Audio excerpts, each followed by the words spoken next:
What's up, everyone? Welcome back to another episode of Related to the Game. Special episode here, number 10 on the board here. Kind of crazy to think already it's been 10 episodes after just getting this started back at the start of the NFL playoffs. So I guess it's been a few months. And as always, I should introduce myself, Ben Eitenbrook here, joined by my lovely brother-in-law, Prasan. And man, what a cool thing. We're already 10 episodes in. How are you doing? I'm good. Fresh off the NFL draft. I'm good. We've got some good things, good and exciting things happening in the sports world. Absolutely. Yeah, I wanna dive right into the NFL draft here. As I will say, as much as last episode, kind of hyping up how much fun the NBA playoffs was to watch, and just kind of all the ongoing in the sports world. Man, all I've been thinking about the last 2 weeks has been the NFL draft. So yeah, obviously very big day on Thursday for you as a Giants fan. You guys got 2 top 10 picks. You can take Arvell Reese at number 5 and Francis Mauigoa at number 10, the offensive tackle from Miami. Start us off there. How do you feel about those 2 picks? Just give me your analysis there. I think the picks are fine. I like the picks overall. At the time during the draft, I had very mixed feelings about it. I liked Sonny Styles. I thought he would be a good pick for us. Taking Arvell Reese, I mean, he just kept falling, so I guess I don't fault them for it. Falling all the way to 5, so not a crazy fall. I mean, not a crazy fall, but he was projected 2 at one point. Yeah, he was projected to go 2, so I was a little surprised he fell 3 and 4 and he was there at 5, because I figured even if he didn't go at 2, which for the Bailey for the during the couple weeks leading up to the draft, Bailey was starting to become kind of the clear pick the Jets were going to take it to. So I figured he might fall to 3, but a lot of the experts thought that Arvell Reese was the best non-quarterback option. Getting at 5 felt like a steal. An issue that I thought with it is we have edges, we have outside linebackers already, which is why I kind of leaned a little heavier towards Styles. But I think, take the best player available, and I think it was Arvell Reese. So that was a good pick there. I mean, screw it. Just put 4 edge rushers on the field and dare them to run the ball. Just do not let them pass the ball. Sure. Yeah, that's fair. That's a fair point. So, defensively, I think it'll be a good fit. I think obviously it helps the defense, so I feel good there. The Mauigoa pick, I'm never going to complain about offensive line help. He was the best offensive lineman out there. I'm very happy with that. Protect Jackson Dart. I get it. I wanted Caleb Downs. And he was there. Not only was he there, I kind of came to terms with it. We took the linemen, and I'm like, you know what? It's fine. Linemen are always helpful. Like that's a position we did need some help in. But then Dallas traded up and got Downs, and now he's in the division, and he's in Dallas. Now he's going to get a couple picks on you this year. Yep. Now know just how he's probably gonna have a chip on his shoulder. So I like the pick, and that's kind of how I felt about both first round picks. Is I like the picks. As far as big picture with the team, I just felt like there were other moves they could have made that maybe would have been better. But jumping ahead just a little bit, I feel good with Colton Hood they got in the second round rather, as at corner, which made up a little bit for me with the Caleb Downs pick, because Colton Hood was supposed to go in the first round, or Mm-hmm. projected to possibly go in the first round. So to get him at, I think it was 37 feels good. Yeah, that's it. Always feels so good when you just feel like you got a steal on a guy, and Yeah. that's just is what's your cornerback room look like? Like, is this guy going to be starting on the outside for you guys, or do you Oh guys? yeah. Yeah. He'll start. Okay. I think he'll start. Yeah, for sure. Yeah. I think he'll start. I mean, at corner we've been weak for years. It feels like it felt like um, the last playoff year that we had in 24. I think it was 20, The one where not you 20. beat the Vikings Yeah, where we beat the in Vikings. Was Minnesota. that, Yeah.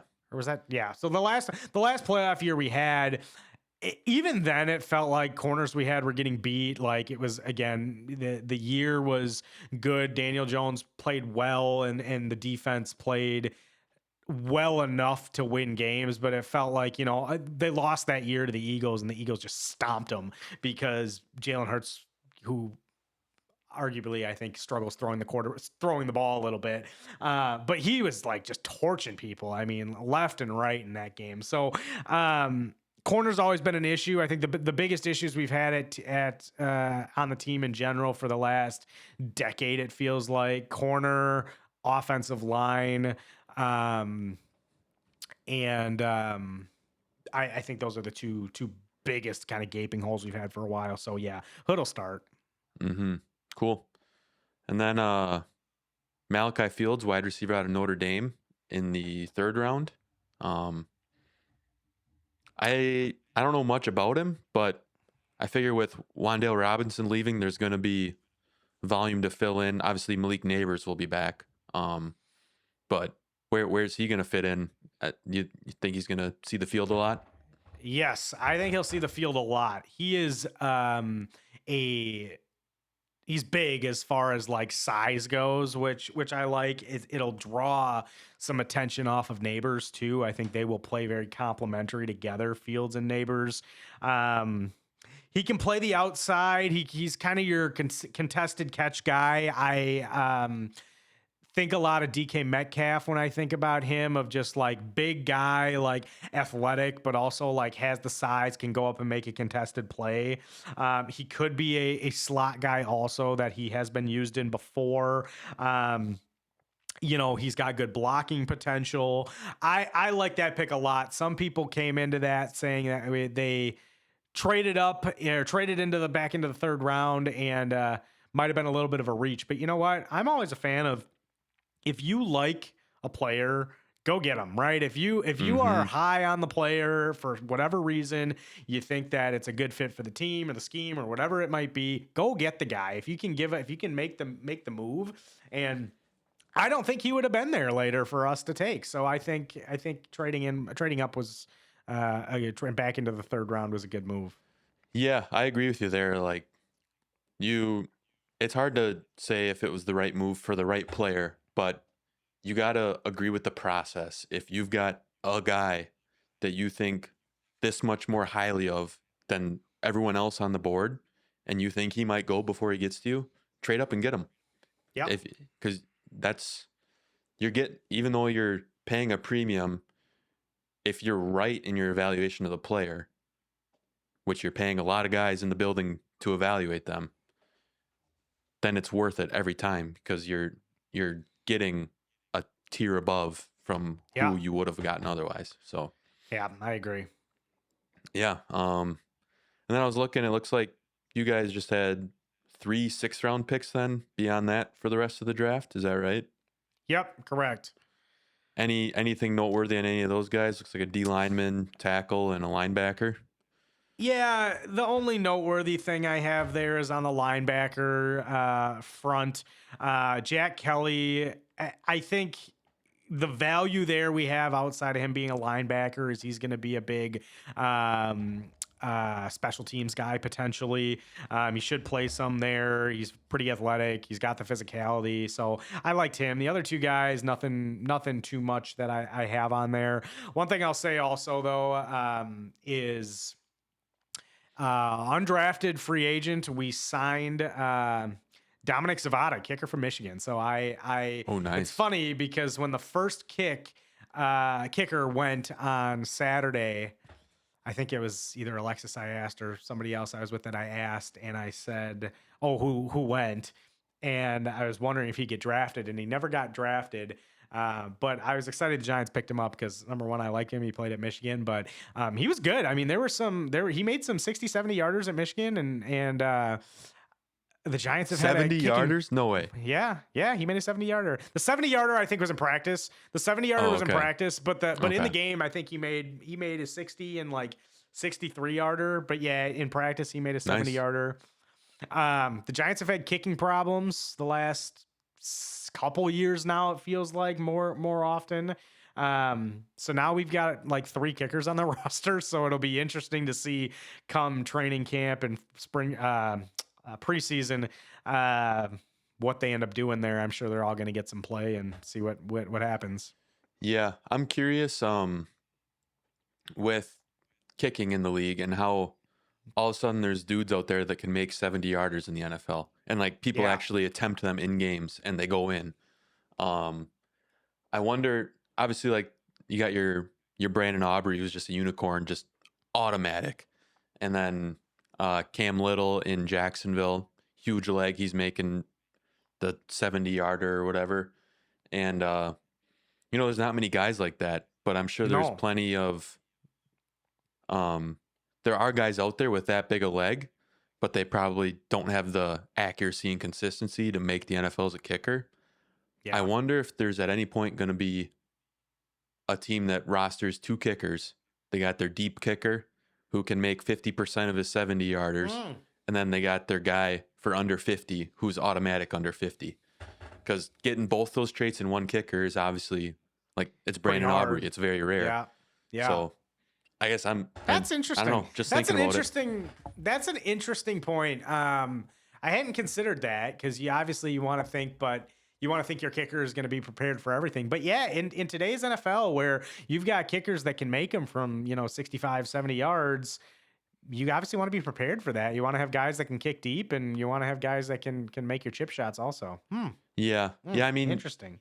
It's tricky because roster spots are so valuable, because you get 53 on the roster and then you only get 48 active on game day.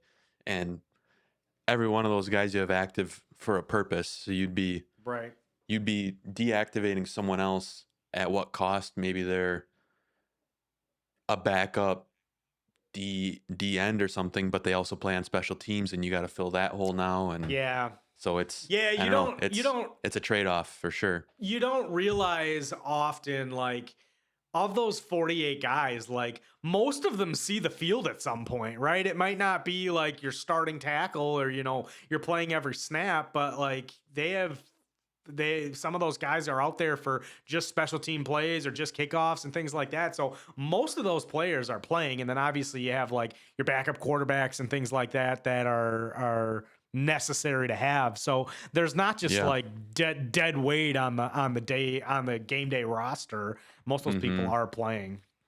Yeah.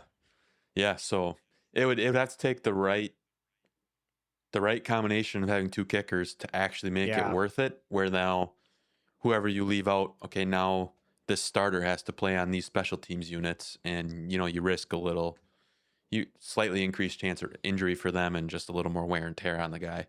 I don't know, just a thought came in my head. I was like, I could see it potentially being worth it, but I don't think anyone will do it, but I don't know. But yeah, so overall with your draft class, I'm happy. You're happy? Yeah, I'm real happy with the draft class. I think, the first 2 picks were going to be like good regardless. It was hard for them to screw that up, I think.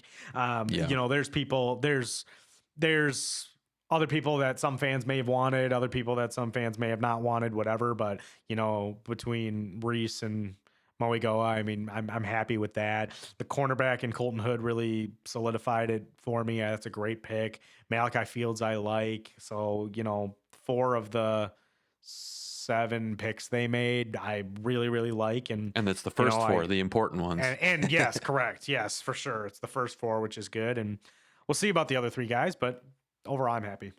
Yeah.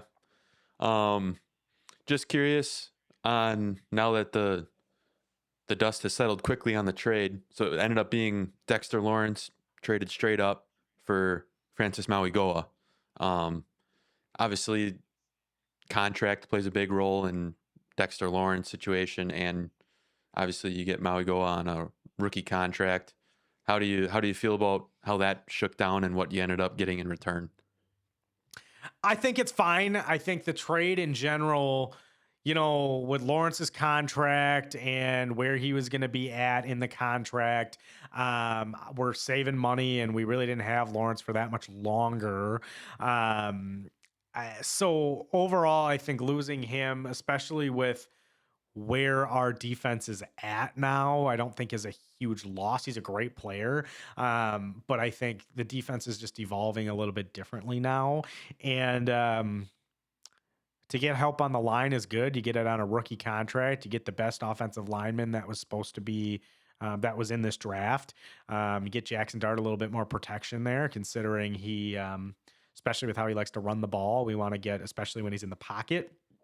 Yeah. We want to get him. We want to get him as much protection as possible there. So Yeah, he's going to try to get him self-concussed when he runs the ball. So at least try to keep him from concussions. That's the thing in the pocket.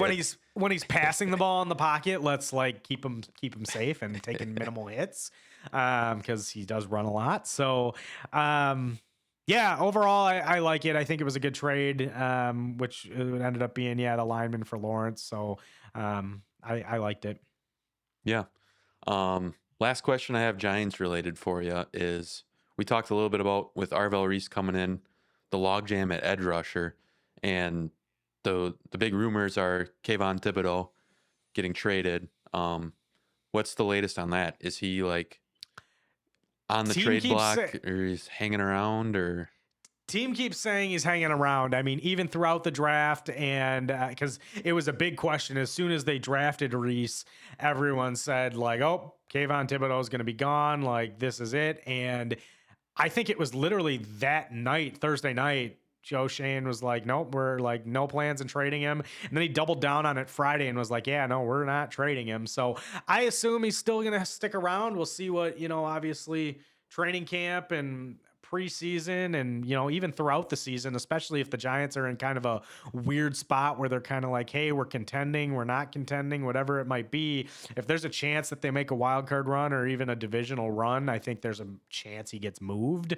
I think you could also say that if they're not doing well at all, I think you could sell him too for capital. So I think they're going to hang on to him now, and there's a chance that he moves sometime throughout the season.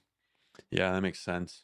I mean, it never hurts to have edge rushers. I know you only got two on the field at a time, but those edge rushers and D linemen, they rotate a lot. And to just all of the time have two good to great pass rushers on the field, that's very valuable. And when you've got that depth, you can rotate even more without feeling like you're losing much, and then guys are even more fresh. And yep, the freshness will be. I mean, I think that all the edge rushers that we've got are good players, and I think doing those rotations will keep them fresh, and that helps with it helps prevent injury, but also if somebody does get hurt, then you don't feel like you're, oh my gosh, we lost our best player on defense. Go replace him, next guy up. So feels good there. Yeah, so I guess with that, I'll transition us over to the Packers draft and my thoughts. Yeah. Obviously, did not have the first round pick due to the Micah Parsons trade. No regrets there. His torn ACL is a bummer, but great move. And I'll be saying the same thing next year when I'm talking about the Packers draft class, not having that first round pick either. But is he coming back probably week 8, we think, week 6? I've heard optimistically week 4. Oh, okay. But all right. I think it's pretty early to have a precise estimation. So sure. Probably anywhere weeks 4 to 8. 4, sure. Probably. But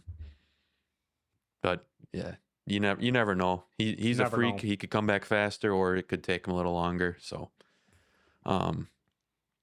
definitely going to be itching to get him back though. But I think it'd also be good for the defense to learn to play without him a little bit, because last year that went horribly at the end of the year. Yeah, So right. got to find a way to get off the field when you don't have Micah Parsons out there. So, but yeah, so our first pick came in the middle to the second half of the second round. We got Brandon Cisse out of South Carolina, and man, the more I hear about this guy, the more I'm pretty excited about the pick. He was supposed to be good. I mean, he was another guy that could have potentially gone first round or early second round. So he's he's good.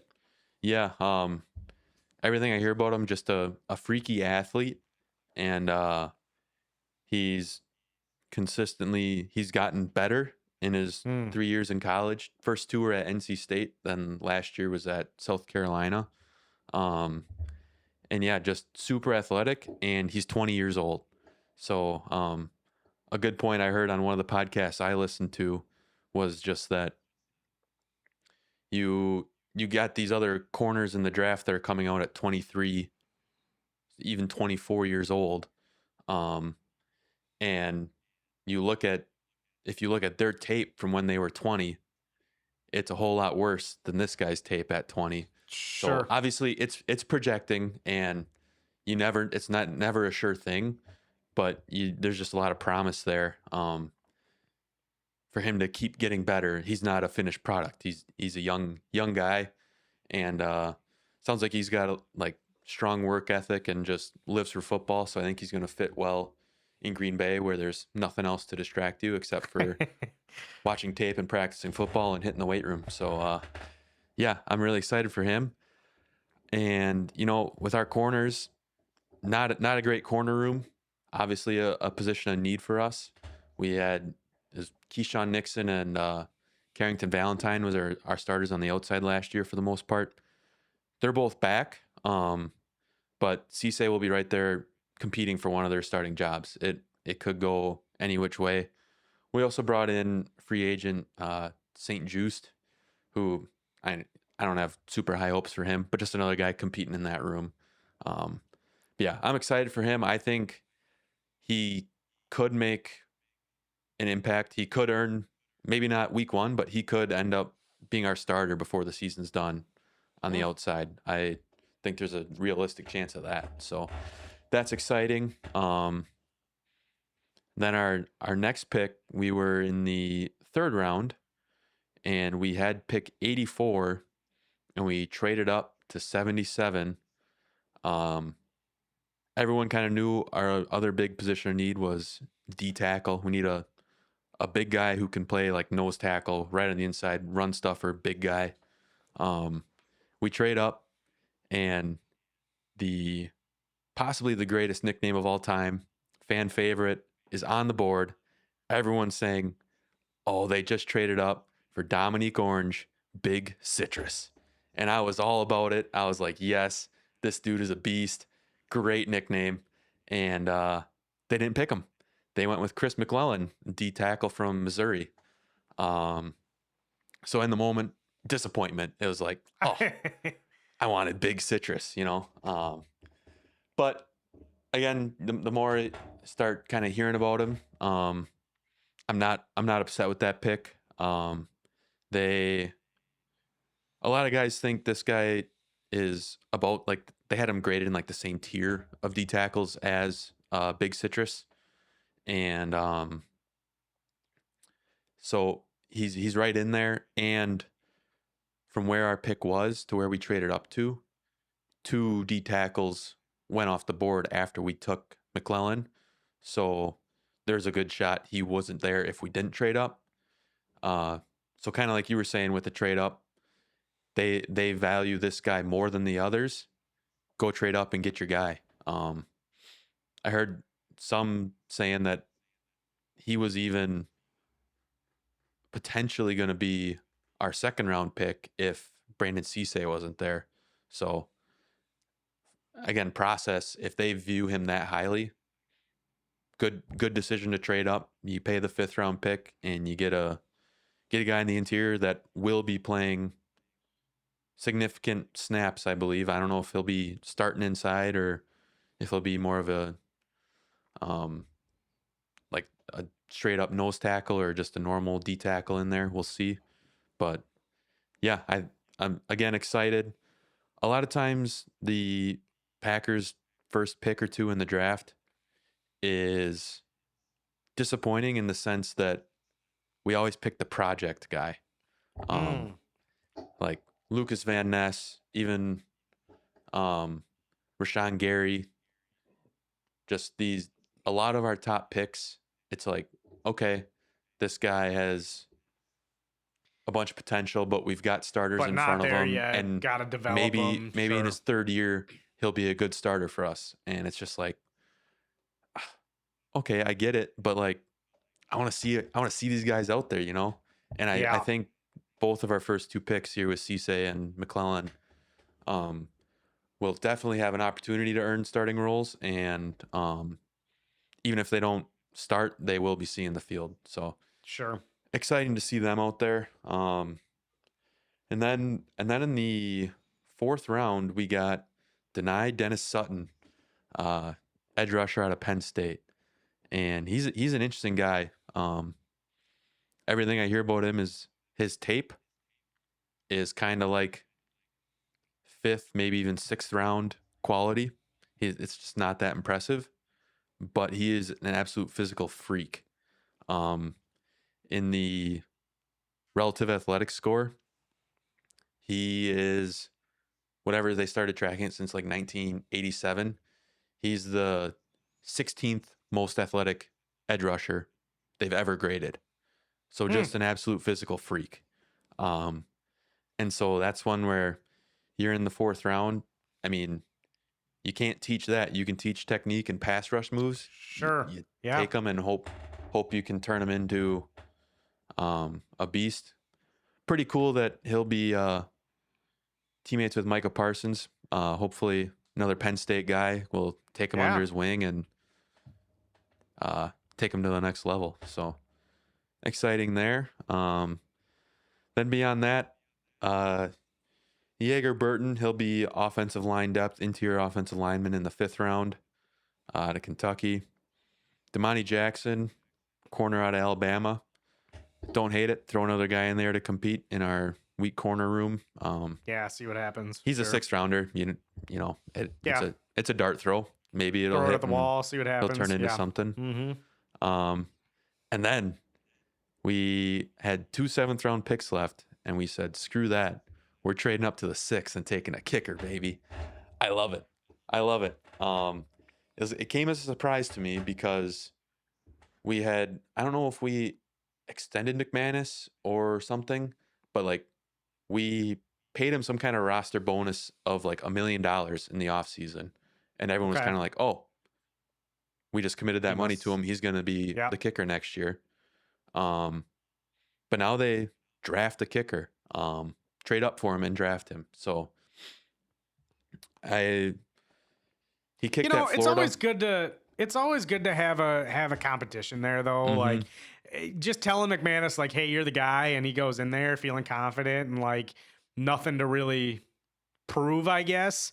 Never really Especially great. after missing kicks Yeah. in the playoffs last year and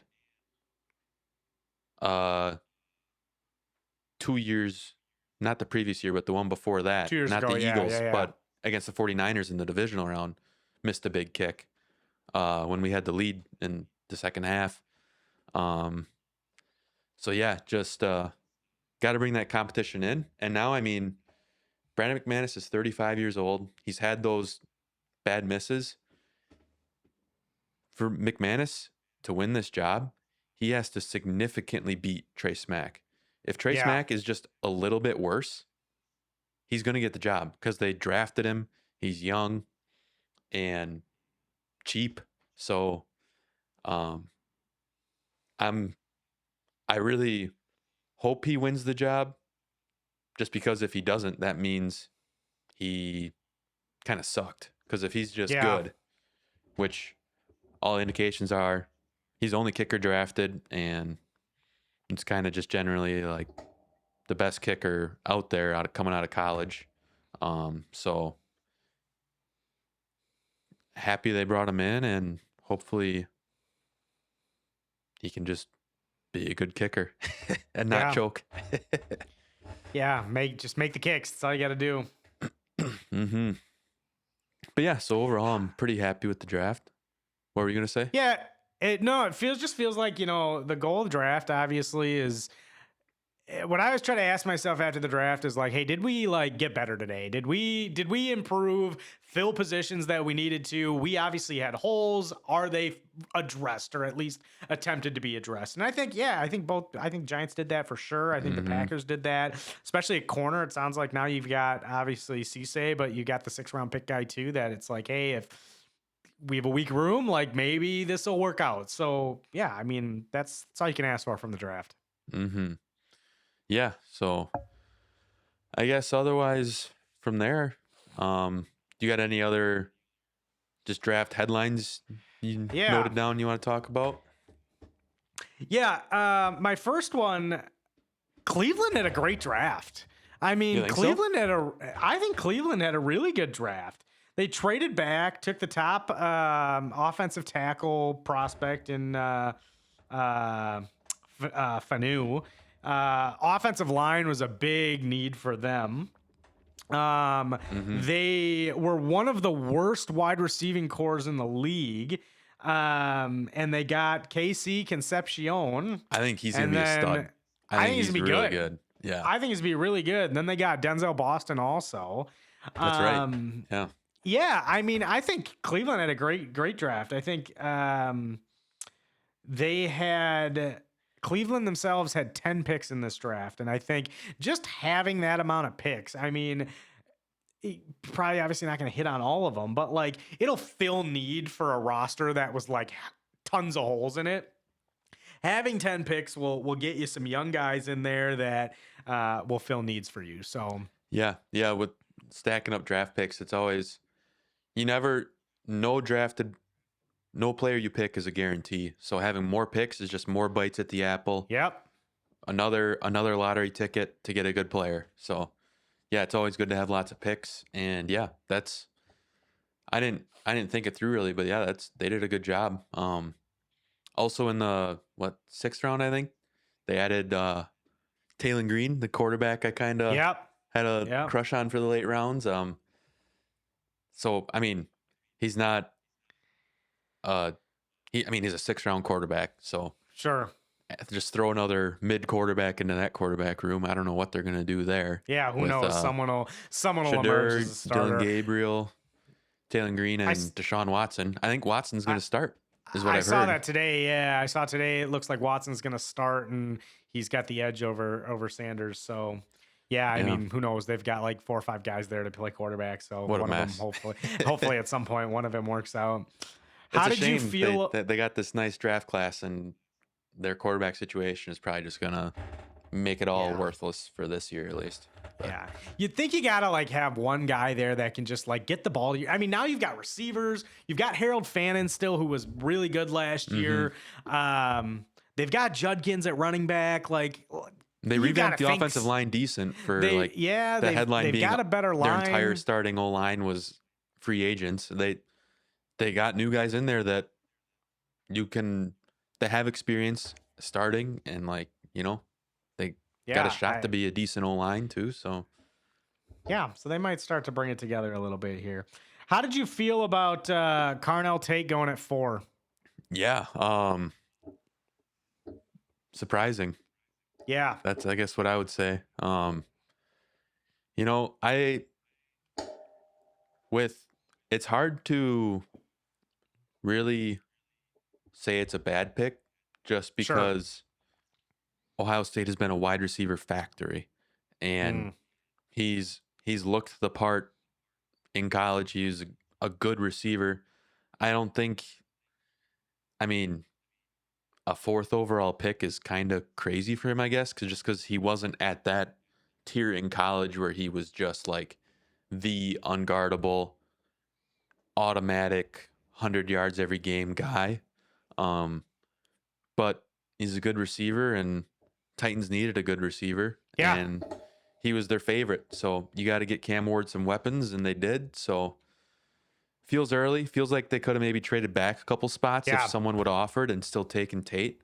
Um, Especially just because, I mean, maybe they thought he was that much better than the others, but you had Jordan Tyson there, Makai Lemon, like Casey Concepcion.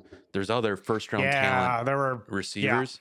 So even if you trade back and someone takes Tate, you could take Jordan take Tyson or somebody whoever you else. like Yeah, next, or trade back again and just take whichever one is left when you're, yeah, so probably ideally could have traded back, but it also takes two to tango if no one wanted to trade up or wasn't willing to pay enough to trade up with them. sure. So Yeah, maybe they tried to trade back and nobody did. So they're just like, well, we'll just take our guy, I guess. take our guy. Yeah, could What be. did you think about it? I similar thoughts. I thought it was early. I thought there are other guys there that I potentially would have either taken over him or like you said, traded back and had the opportunity to take him later. Or you've got Makai Lemon, you've got Concepcion. I mean, you've got Jordan Tyson. I think they again maybe no they tried trading back and nobody would, but I feel like you could have easily done that and gotten one of those guys later. And to what I said earlier though, if they really liked Carnell Tate, it was like, hey, he's our guy, that's who we want. Like, take him. I guess that's what it comes down to. It just feels like they could have traded back to 7 or 8 at least and still probably gotten Tate, but is what it is there. Yep. So I'll jump in front of that by one pick. We talked about it a little bit. Jeremiah Love goes at number 3. I'm glad you brought Cardinals. that up. I have a lot of thoughts on that, but what do you go ahead? No, I was gonna give you the floor because you felt very strongly about after going through the Saquon experience. So Yeah, that's exactly what I was gonna say. I think, I feel like the Cardinals had a little bit of an odd draft. They took Love at 3. Good pick. We'll come back to that. Carson Beck then in round 3. I feel like they need, what Arizona needs and why I think they're doing what they're doing is they just need to get some names there. They've got Marvin Harrison, but like, what else do you have there that's like selling tickets? they got Trey McBride, Okay. and that's it. So you've got that's the end those of the two. list. Okay. Yep. That's the end of the list. So you've got, yeah. So that's the thing is like, I think they're just looking for like, hey, we need some studs. Yeah. So with my biggest thing with Jeremiah Love and the Cardinals is kind of like I said last time, there's just a lot more pieces that the Cardinals need. And they're going to do the same thing with Jeremiah Love that they did with the Giants did with Saquon Barkley. And I think Love will be good, but like the team's not going to be that good.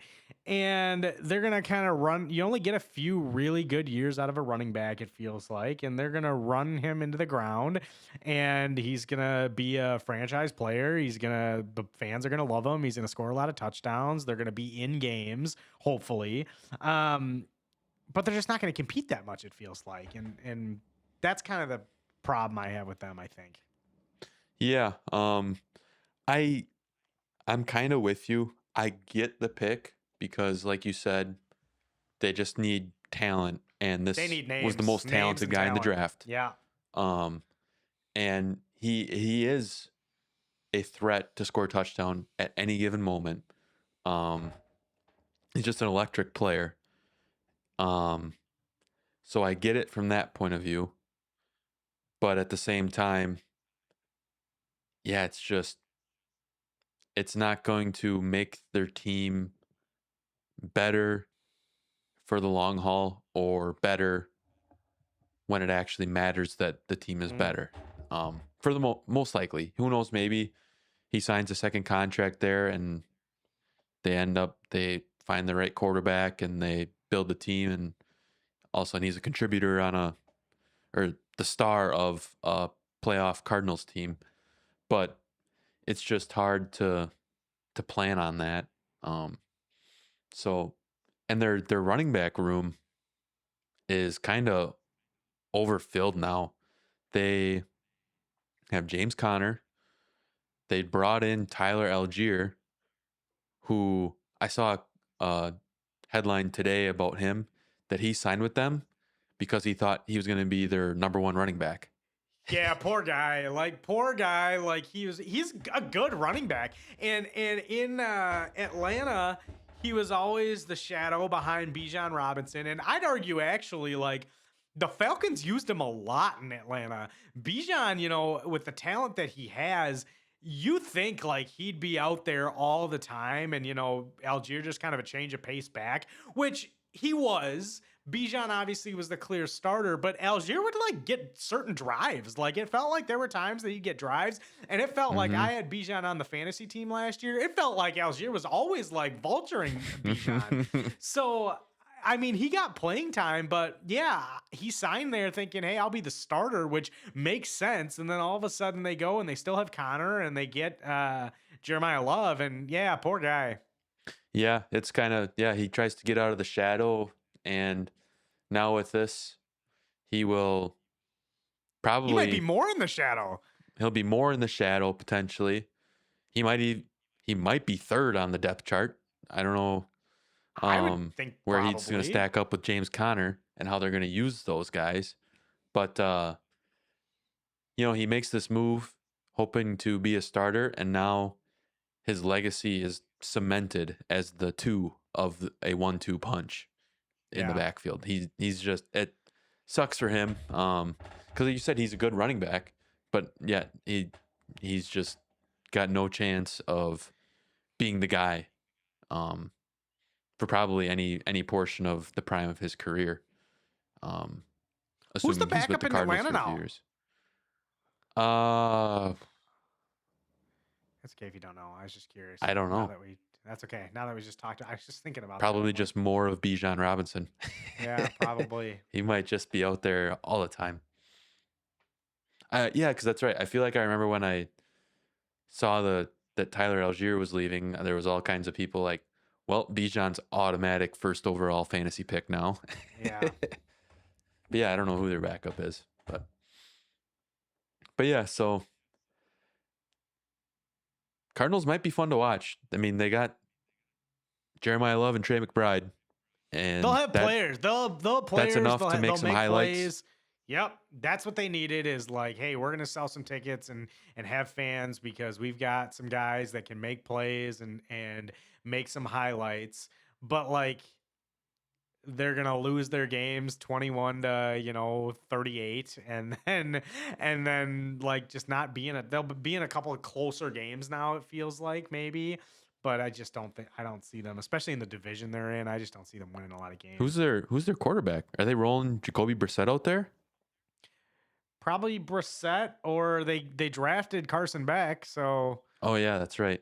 Maybe that. I don't love either of those options. Brissett, yeah. I will say, I'll give credit to Jacoby Brissett. He played well last year. I mean, he can put up numbers. He can put up numbers. Lead some drives. No doubt. Yeah, he can lead some drives, and he played well. I mean, McBride, I'd argue, actually played better last year under Jacoby Brissett. Harrison made some plays. Michael Wilson stepped up for them. So they could. Yeah, I guess they probably are. And it's a bridge quarterback type situation, hoping Carson Beck works out. And if they don't like what they see this year, probably drafting another guy next year. Sure, yeah. So, yeah. All right. Another just interesting note I had about the draft was that the NFL is such a copycat league, and my oh my, was there a massive run on blocking tight ends in the second and third round of the draft. If you would have told someone 5 years ago that there would have been 7 blocking tight ends drafted in the second and third round, they would have been mind blown. But now Sean McVay's rolling 3 out there at a time. A bunch of other teams are putting 2 of them out there or putting another tackle in the game. And so now every single team is like, okay, now we're going to go get this blocking tight end that scored 3 touchdowns in his career in college because he can block and, or whatever it might be. But just kind of crazy how much of a trendy league it is and a copycat league. And I'm kind of You're gonna happy see the more. Packers didn't dabble with that, because at that point teams are overpaying or overdrafting Sure. those tight ends. So the value is not in getting a blocking tight end. So You're gonna see more of those guys that are gonna be 95% of their job is to be out there blocking as a tight end, and then all of a sudden they're gonna roll some sort of trick play and they'll be in the end zone and scoring a touchdown. Mhm. So yeah, you're spot on there. yeah, it's an interesting cat and mouse game with that. Just you gotta your blocking tight end has to be just enough of a receiving threat that the defense can't just treat them like an offensive lineman, Mm. And on the other end, your receiving tight ends need to be a good enough of a blocker that the defense doesn't just treat them like a wide receiver and play nickel if you've got 2 tight ends on the field, because they're not that good of blockers or whatever. So it's kind of, I don't know, it's fun to just see how everything is kind of a pendulum back and forth on what works, and then there's reactions and then overreactions, and then give it a couple years and everyone will be running 5 wide.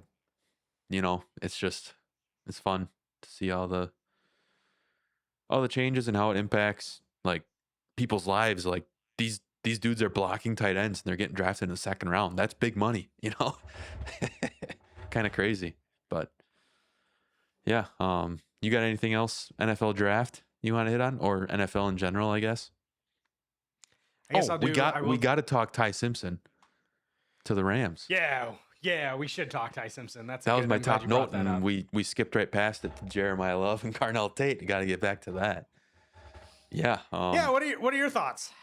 Well, as an experienced fan of that exact process, for the most part, pretty much exact, with Jordan Love, and I mean Aaron Rodgers getting drafted when we had Brett Favre as well, but I was 7 years old and don't really have much thoughts on that. But sure. We did it with Jordan Love a few years ago, and when it works out, you can't complain. You can always say what if.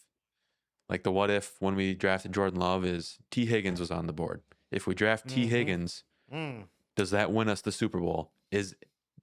There's no way to tell in hindsight. There's no way to project it. It wouldn't have made us worse having T. Higgins, you wouldn't think. But so you also, there's a chance that there's just as good of a chance that you don't win a Super Bowl. And now I guess you've got T. Higgins, but right now we'd have Joe Schmo throwing him the ball, Sure. So it wouldn't matter right now, but I think the pick wise, like, fine, right? If they saw something in Ty Simpson and are like, hey, he's gonna be the guy of the future, we should take him. We need to start thinking about how we're gonna replace Matthew Stafford. Fine, that is what it is.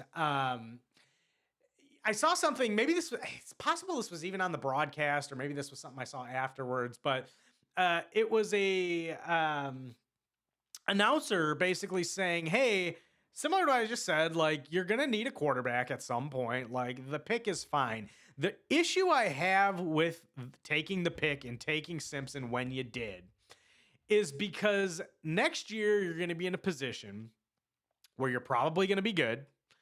You're going to be in a playoff game, and you're going to be in a big moment saying, hey, we need to have a big play from our defense or our offense or whoever it is. And the number 1 person we drafted in this last draft is going to be on the sideline, potentially in street clothes. And if not in street clothes, like, he can't play in the game. And so that's something to think about there too. I hadn't thought of that perspective of it, of like, sure, you need to think about the future. You need to draft somebody in the future. Maybe Simpson's that guy. Maybe he's not. I don't think, I guess I shouldn't get too much into that. I don't know if he's going to be the guy in the future or not. But at the end of the day, Matthew Stafford had a great year last year. He had a great year last year, and he's probably going to have a pretty good year again this year. And now your number 1 pick in the draft is not going to be able to compete or play in your big game this year. Yep. Well, that's exactly what the Packers had. They had MVP Aaron Rodgers, who think it was, I think that was coming off of, I think it was coming off of the loss in the NFC Championship game to the Buccaneers, or that was the following year. Either way, we had MVP Aaron Rodgers coming off of a playoff loss when we were a game or two away from the Super Bowl, and we took Jordan Love. And the next year we had MVP Aaron Rodgers. We're a playoff team, and we're a game or two away from the Super Bowl. So yeah, and those opportunities are rare when you got a quarterback playing at that elite level, and you got a team around him good enough to be making a playoff run. And yeah, your top pick is sitting there on the bench, just about as helpful as I am cheering from my house at the TV. Right. So it's tough when you think about it that way. But like I said before, you think about it the other way is, man, we could really have Joe Schmo throwing the ball around here. And now we got Jordan Love, who I guess there's some Packer fans that don't really like him. I don't know. Maybe, I don't know how you feel about Jordan Love, but I don't think this is a hot take to say he is a top 10 quarterback in the league right now. We don't have to get into it too much, but we can't. We'll save some. You can of at least that give for me football above average. season. Above average. Yes. Oh yeah. He's better I'll than say above average. Better than 16th. Like 1,000,000%. And so just that alone makes you eligible to make the playoffs, make playoff runs. Without a quarterback, you're not going anywhere. So it's tough because you didn't win a Super Bowl then. There's no guarantee you're going to win a Super Bowl now. It's hard to win Super Bowls. Yeah. So when you got a chance, you want to make a run at it. But it's kind of like we talked about draft picks, bites at the apple. The longer you're a good team, the longer you're in contention, you just keep rolling out good teams. Maybe a draft pick or two pops, and all of a sudden your team's at the next level and you go win a Super Bowl. So I'm not complaining about their strategy with it, because the Packers have been good for the last 35 years, and it's because they've had good quarterbacks. The question is, in my opinion, is Ty Simpson the guy? Yeah, right. And obviously they felt he is, and a lot of people didn't think of him that way. So but nobody knows. You never know. No, you don't know. As good as the scouts are, you just don't know if a guy's going to work in the NFL or not. And you wait and see now. Hope for the best if you're the Rams. Yeah. Yeah. Anything else you had NFL draft you wanted to hit on? No, I think we covered it pretty well. I think we can All right. move on to a little bit of NBA here before we wrap up. Yeah. I have very little notes. Like I said before, I have not watched another NBA playoff game in totality since our last podcast. I've seen the highlights, keeping track of the trends and whatnot. But have you been tuning in more? Watch some, yeah. I'll say for the first round of the NBA playoffs, it feels like this year we actually have more close games and close series than we have in the past in the first round. You obviously had your couple that ended. OKC swept the Suns. The Spurs 4-1 against the Blazers, and the Blazers' only win was when Wemby got hurt. So you've got those two series, but the rest of them are fairly close. And one that's surprising to me still is the Timberwolves lead the Nuggets, and they lost two of their starting players in Anthony Edwards, and they lost DiVincenzo also. And so, Nas Reed you went down too. I don't know if he's out, but I saw he went down too. oh, I didn't see that. So he went Yeah. down also. Yeah, they're dropping like Um, flies over there. yeah, and that's a shame because I think the Timberwolves were like they're pretty good this year. I think they had a chance to win a couple series here and maybe even make the finals. Yeah, I was bummed out uh, about that too. I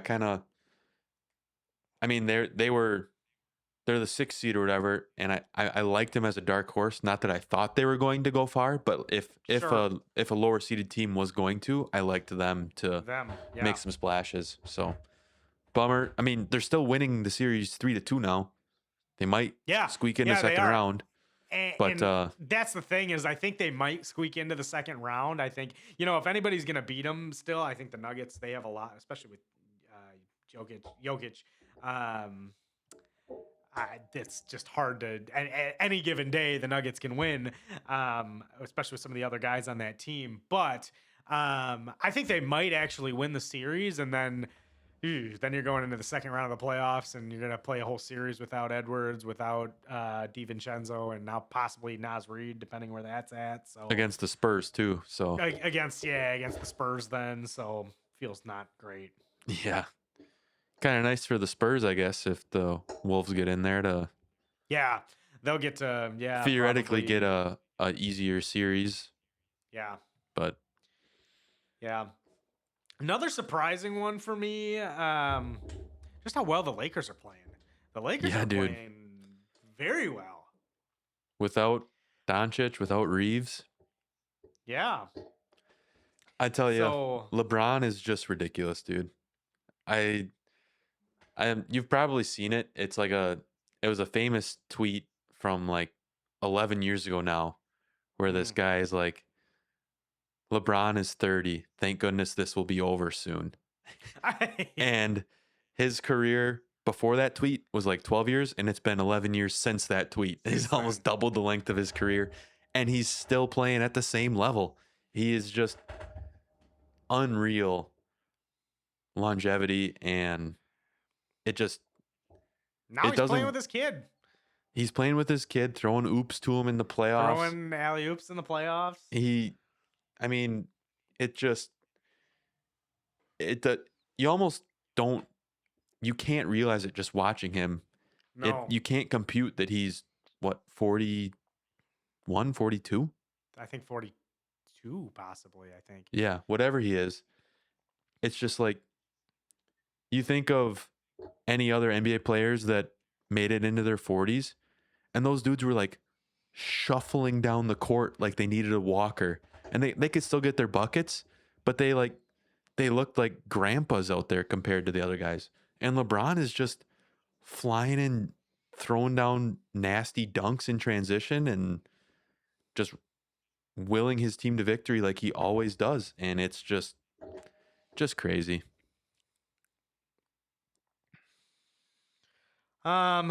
Moving into the East, I've got a lot of good games in the East. I think the um Pistons won today. It was a close game before we hopped on here, so I think they won. I could be wrong, but it was almost over. So if they did, that series will be 3-2 Orlando. Raptors Cavs is going on later today. That's Um, I think it's going on right now. oh, is it going on right now? Yeah, you're right. That is happening right Cleveland's up now. 124 to 116 with 3 minutes left right now. All right, so they And should that's probably win 2-2. that. So if they win that, that's big. You get up 3-2. Get up 3-2. Knicks and Celtics are both up 3-2. The Celtics series, I'm a little surprised at 3-2. I thought the Celtics would play better than they have been. Philadelphia, God, I hate both teams, Philly and the Celtics, so it doesn't really matter to me, but it'd be kind of cool to watch the Celtics lose in the first round. Yeah. The Knicks, like, they've been bad for a while, so or not bad, but like average for a while. So kind of cool to see them winning a series and as well. So a Mm-hmm. lot of close games, a lot of close games in the East, which I think we knew this year, especially with some of the injuries in the East, it was going to be a closer year, which makes it worse that the Bucks were so bad. Yeah.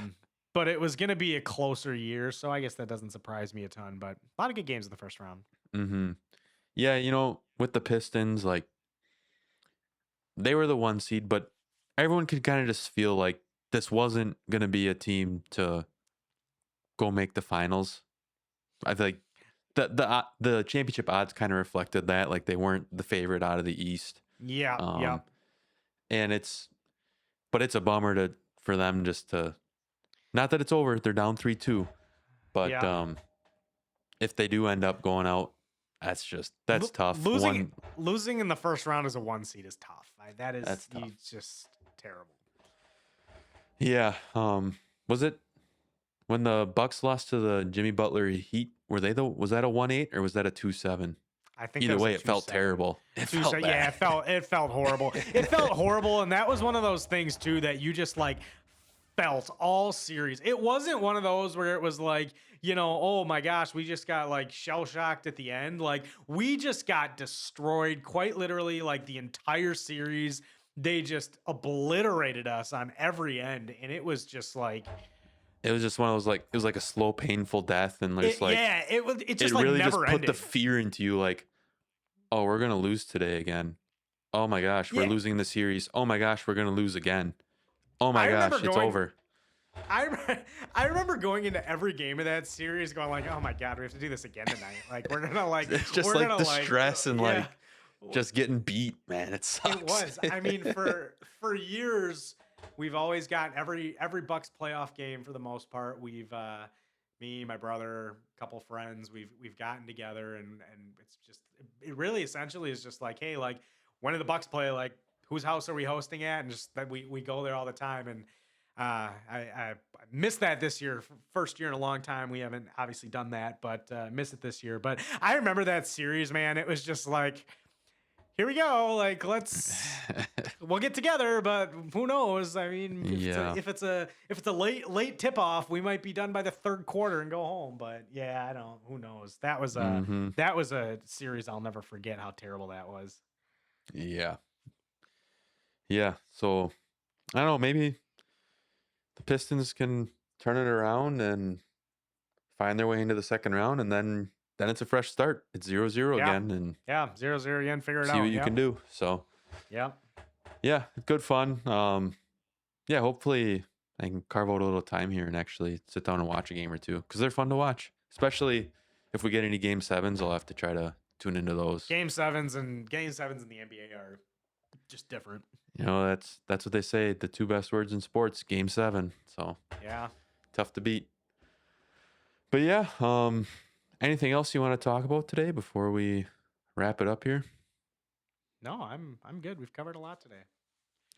All right. Yeah, it was a fun episode. Again, and pretty cool. We're already at 10 episodes and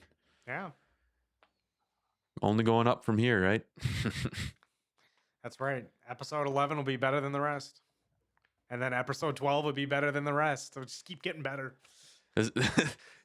Wait till episode 13. It's like the LeBron to the Heat like opening presser. Not 1, not 2, not 3 championships, not 4, not 5. Yeah. All right. Well, that'll do it for us today. Thanks everyone for tuning in, and we will catch you guys in a couple weeks.